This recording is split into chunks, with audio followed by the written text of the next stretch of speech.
Hello, this is Dr. Thompson again from Taylor University, and we're going to do another W substitution problem.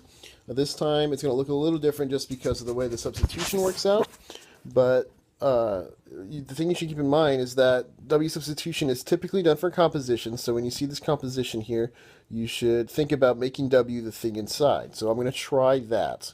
We're going to make W square root of x, and then I also need to change my differential. So let's make dw equal to the derivative of square root of x, and some of you might have memorized this as 1/2 x to the minus 1/2. I'm going to write that x to the minus 1/2 on the bottom. So I'm going to write it as 1 over 2 square root x, because I think that's going to be more helpful later. So you should be very comfortable switching between negative powers and actually writing it with the root. And of course we need a dx here, which is what I'm going to solve for. And the difference now is that I'm actually going to multiply across to solve for dx. Typically you're going to divide by something when you solve for dx, but here you can notice I'm going to multiply. So on the next slide here, we're going to make that change. All right? So let's go ahead and do that. So we've got e to the square root x over square root x, and we're changing dx to 2 square root x dw. So that worked out nicely. Of course, the real point, right, was to make this w, so we will make that change as well. And these 2 square root x's canceled. There's that magic that you get for doing w substitution.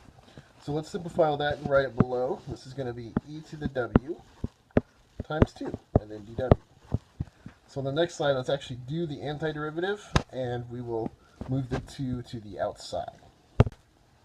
So this is 2 integral of e to the w dw. We had no limits of integration, so we didn't need to change those. And so here, to take the antiderivative, e to the w is its own antiderivative. And of course, plus c here.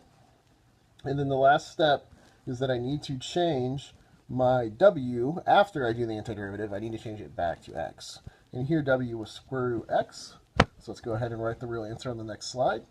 So this is 2 e to the w plus c currently, but after we make the change, because remember w was square root x, we get 2 e to the square root x plus c.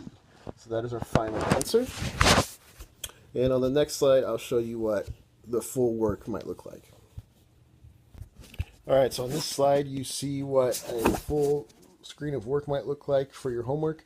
So here's the original integrand. The first step is to choose my w, and then make the substitution, including the differential. So that's all this work here. And then I substituted for dx and for square root x. They're two different things I changed. The square root of x is canceled, so that worked out. And then this is just simplifying that antiderivative, doing it. And then after you do the antiderivative, you're going to change it back to square root of x. And then, of course, to check your work, you should take this derivative and you should get back your integrand.